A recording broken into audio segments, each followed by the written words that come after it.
Hello friends, मैं सचिन मोदी एक बार फिर से आपका स्वागत करता हूं।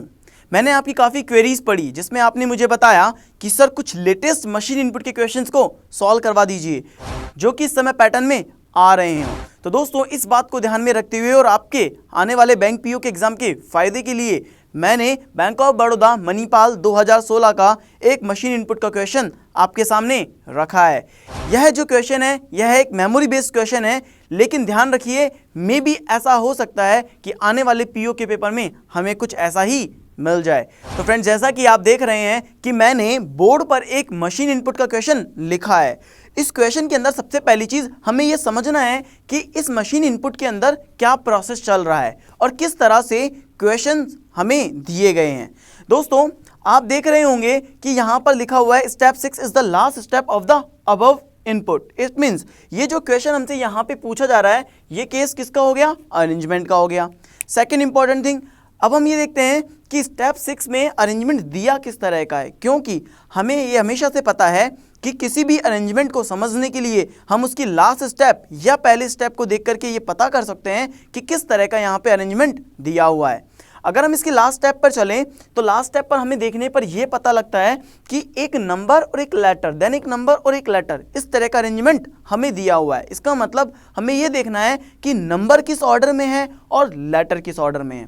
देखने पर हमें इजीली पता लग रहा है कि यहाँ पे रॉकेट्स, एग, एप्पल्स और इसी तरह से चेयर्स, हॉली और स्टिल्स, यानी कि यहाँ से 3 लेटर डिसेंडिंग में थे और यहाँ से 3 लेटर असेंडिंग ऑर्डर में है। लेकिन यहाँ से हम ये पता नहीं कर सकते कि ये मेथड किस तरह से दिया गया है। तो चलते हैं हम इसकी फर्स्ट स्टेप पे।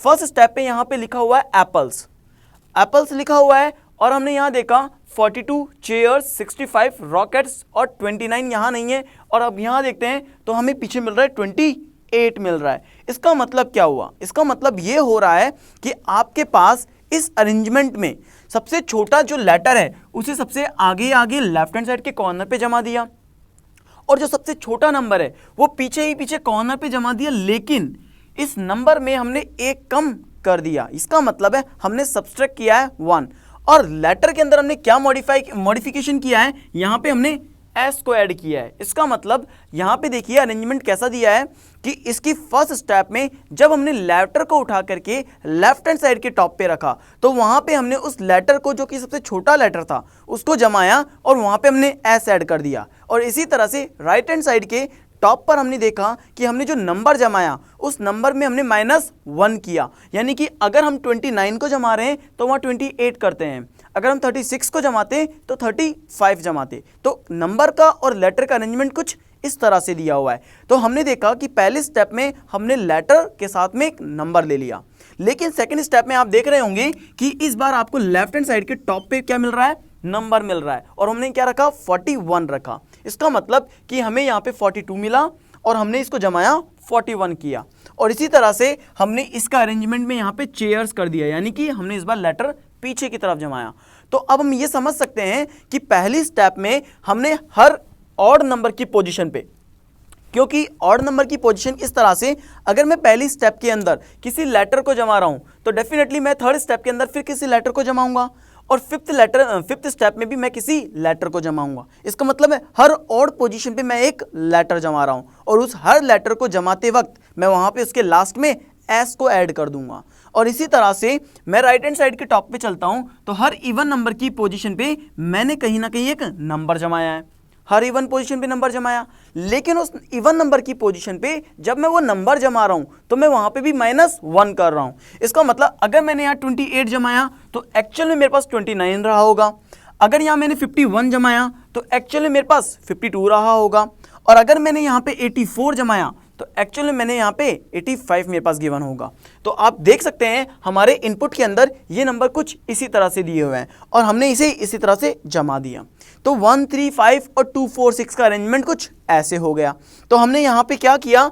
लेटर नंबर, नंबर लेटर, फिर देन लेटर और देन नंबर और then number letter, letter number और नंबर देन लेटर। इसका मतलब ये हो गया, हम ये कह सकते हैं कि हमने यहाँ पे केवल चेंजेस किए हैं। और चेंजेस किस तरह से किए हैं? पहले लेटर देन नंबर और इस तरह से लेटर, यानी कि ये केवल क्या हो रहे हैं? इंटरचेंज हो रहे हैं। लेटर नंबर के बाद नंबर और देन लेटर आ रहा है और इसी तरह से ये अरेंजमेंट कंटिन्यू चल रहा है। तो फ्रेंड्स इस बार आप देख रहे होंगे कि हाँ इसके अंदर थोड़ा चेंज हुआ है, और वो चेंज किस तरह से हो रहा है, हमने दो तरह के चेंजेस ले लिए। एक तरह तो हम लेटर और नंबर की पोजीशन को चेंज कर रहे हैं, पहले लेटर रख के देन नंबर और देन लेटर देन नंबर, और दूसरा हम लेटर में एस को ऐड कर रहे हैं और नंबर जो हमें एक्चुअल में गिवन है उसमें से हम -1 कर रहे हैं। तो अब हमें ये याद रखना है कि हर इवन नंबर की पोजीशन पे हमारे top hand side left hand side पे नंबर आएगा और राइट हैंड साइड पे लेटर चला जाएगा, और हर ऑड नंबर की पोजीशन पे हमारे पास लेटर आगे आएगा और नंबर पीछे चला जाएगा। लेकिन याद रखिएगा लेटर में हम एस को ऐड कर रहे हैं और नंबर में हम सब्सट्रैक्ट 1 कर रहे हैं। तो चलते हैं हम सीधे एक प्रैक्टिस क्वेश्चन के साथ। आई होप सो कि आपको ये अरेंजमेंट समझ में आ गया होगा कि पेपर के अंदर ये अरेंजमेंट किस तरह से दिया हुआ था। अब हम कुछ प्रैक्टिस क्वेश्चन के साथ ये देखते हैं कि क्या इस क्वेश्चन को हम इजी तरीके से सॉल्व कर सकते हैं। तो हम शुरू करते हैं एक प्रैक्टिस क्वेश्चन पे। तो फ्रेंड्स जैसा कि आप देख रहे हैं कि अभी मैंने एक इनपुट को बताया कि उस इनपुट में किस तरह का अरेंजमेंट दिया हुआ था। उस सेम इनपुट के अरेंजमेंट के ऊपर हम एक प्रैक्टिस क्वेश्चन ले रहे हैं। इस प्रैक्टिस क्वेश्चन में हमें इस इनपुट को जमाना है, इस इनपुट का अरेंजमेंट करना है और साथ में नीचे कुछ क्वेश्चंस दिए हुए हैं उन क्वेश्चन को सॉल्व करना है। आप देख रहे होंगे कि इस इनपुट के अंदर अब हमें ये पता करना है कि किस तरह से हमें इस क्वेश्चन को सॉल्व करने की अप्रोच रखनी है। तो जैसा कि मैंने आपको बताया था कि सबसे पहले हम क्या करते हैं, बॉन्डिंग करते हैं। और बॉन्डिंग करने के लिए हमें क्या करना होगा दोस्तों, आपको पता है कि सबसे पहले हमें लेटर रखना है और बाद में नंबर, उसके बाद में नंबर और देन लेटर। इसका मतलब हर इवन पोजीशन पे हमें आगे आगे नंबर रखना है लेफ्ट हैंड साइड पे और पीछे पीछे लेटर रखना है, और हर ऑड नंबर की पोजीशन पे हमें पहले लेटर रखना है और उसके बाद नंबर रखना है। और हमें ये नहीं भूलना है कि हमें लेटर के अंदर एस ऐड करना है और नंबर में -1 करना है। जैसा कि हम अगर सबसे पहले जमाते हैं, अगर हम पहले स्टेप लेते हैं तो हम यहाँ पे APE और 15 को लेंगे।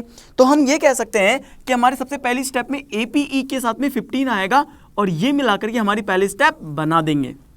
इसका मतलब ये हुआ कि ये APES में बदल जाएगा और ये 15 14 में बदल जाएगा। लेकिन ये चीज़ हमें अपने दिमाग में रखनी है कि APE को APES में कन्वर्ट करना है और 15 को 14 में कन्वर्ट करना है। दोस्तों हो सकता है कि आपको थोड़ा सा कंफ्यूजिंग लगे या टिपिकल लगे, लेकिन आप इस चीज़ को अभी सीख रहे हैं, अभी आप इसकी प्रैक्टिस कर रहे हैं। अगर आप 10 15 20 क्वेश्चंस की लगातार प्रैक्टिस करेंगे तो कुछ समय के बाद ये आपको सबसे ज़्यादा ईजी मेथड लगेगा। हो सकता है कि 1 या 2 प्रैक्टिस पे आपको थोड़ा टफ लगे।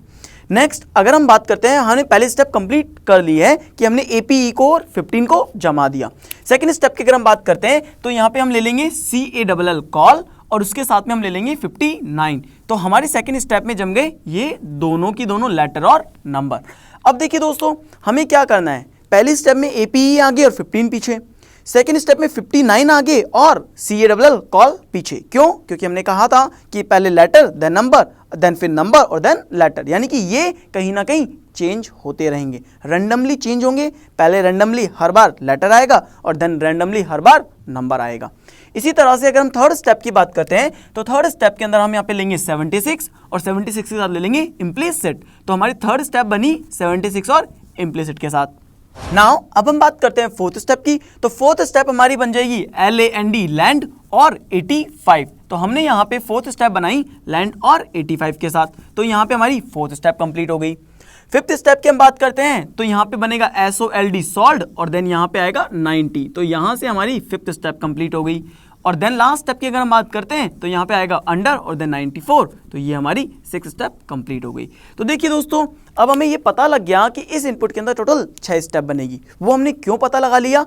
क्योंकि मैंने आपको बताया था कि अगर मैं हर बार टॉप एंड पे और राइट एंड की टॉप एंड पे यानी इन दोनों नंबर को मैं जमाना शुरू कर रहा हूं तो पहली स्टेप में अगर कोई जमा हुआ मिल जाता है तो ठीक है, और अगर मैंने जमाया कि मैं यहां से किसी भी लेटर को उठा रहा हूं और सबसे आगे लेफ्ट हैंड साइड के टॉप पे जमा रहा हूं और इसी तरह से राइट हैंड साइड के टॉप पे जमा रहा हूं, तो ध्यान रखिएगा इसके लिए अगर मैंने एक बार भी दोनों साइड में यानी दोनों एक्सट्रीम एंड पे लेफ्ट हैंड साइड के एक्सट्रीम एंड और राइट हैंड साइड के एक्सट्रीम एंड अगर मैंने यहाँ पे लेटर और नंबर को जमाया है तो ये ध्यान रखिएगा मुझे हर बार यहाँ से नंबर और लेटर को उठाने होंगे मिड में से और हर बार मुझे टॉप एंड पे जमाना होगा, और जैसे जैसे मैं टॉप एंड पे जमाता जा रहा हूँ वो अंदर की तरफ मूव कर रहे होंगे। तो इसके मैं इजीली पता कर सकता हूँ कि इस पूरे इनपुट में टोटल कितनी स्टेप बन सकती है। लेकिन ये ध्यान रखिएगा ऐसा नहीं है कि ये हर क्वेश्चन के अंदर अप्लाई होगी। ये उन क्वेश्चंस में कभी अप्लाई नहीं होगा मेथड जिन क्वेश्चन के अंदर हमें कोई भी लेटर या नंबर ऑटो अरेंज मिल जाए, लेकिन ये उनमें ज़रूर अप्लाई कर सकते हैं आप जिनके अंदर ये ऑटो अरेंज नहीं होगा,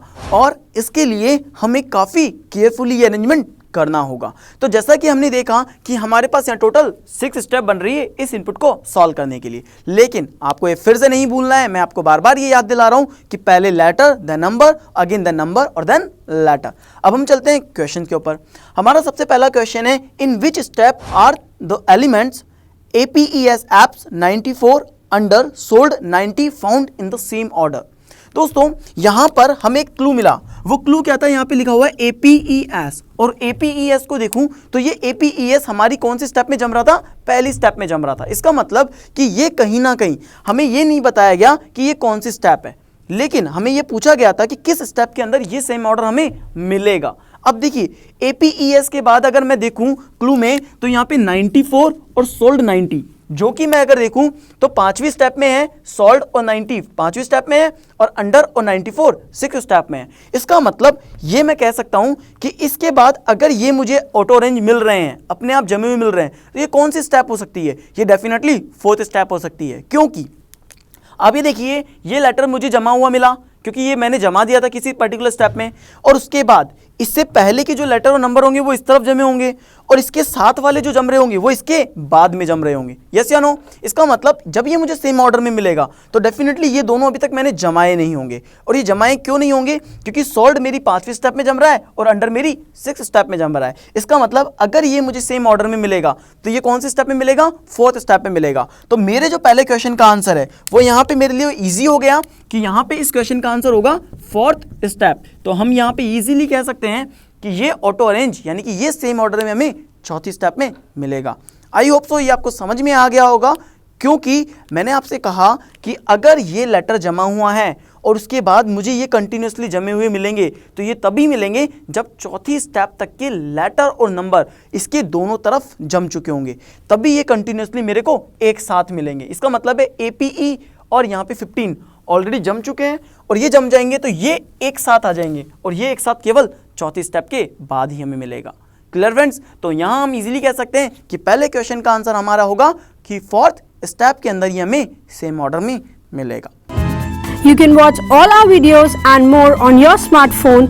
All you need to do is download the Ada 247 app from Google Play Store.